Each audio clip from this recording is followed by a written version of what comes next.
It's the third week of October, and we are standing at Kauffman Stadium, and I don't know if anybody would have believed in the preseason that in the third week of October we'd be standing at Kauffman Stadium, but here we are. That's Andy McCullough, Kansas City Star. I'm Blair Kerkhoff.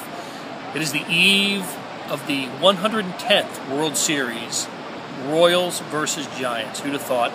Game one, James Shields for the Royals goes against Madison Bumgarner, and Andy Shields he's 1-0 in the postseason. He's had 3 starts, but his ERA is I think over 5, 5.63, and opponent's batting average 309. So yeah, what about James? He has been shaky, absolutely. I mean, I don't think there's really another way to phrase that, but he hasn't had great luck. You know, he's had a lot of jam shots falling and things like that. And look, that's just what happens this time of year. You need to have shutdown innings, and he hasn't done that. He hasn't gotten an out yet in the 7th inning.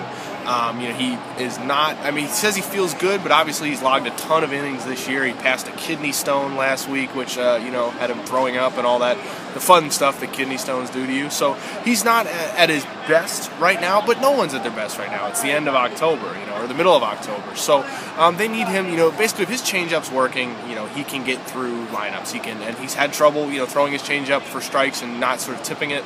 So you know, if he can get through, if he can get that pitch back in order, keep his balance together, he should be all right. He's facing Madison Bumgarner, who has had a terrific postseason. It seems like every time he throws in the postseason, he's pretty solid.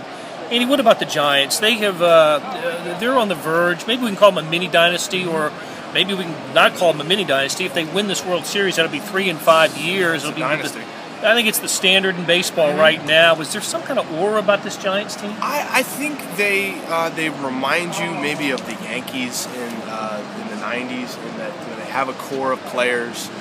They have a sort of comfort in this environment, you know, that a lot of teams don't show. Like you look at how the Angels played in the ALDS; they didn't look comfortable, you know. And they had more talent than the Royals. They have more talent than the Giants, but they didn't fit on this stage because, for whatever reason, you know, they've either grown comfortable or you know they're not fazed by sort of the environment. So I think you know there's a sort of irresistible force in the Royals against this sort of immovable object in the Giants, because it's an even year, and so when it's an even year, the Giants tend to go to the World Series and win it.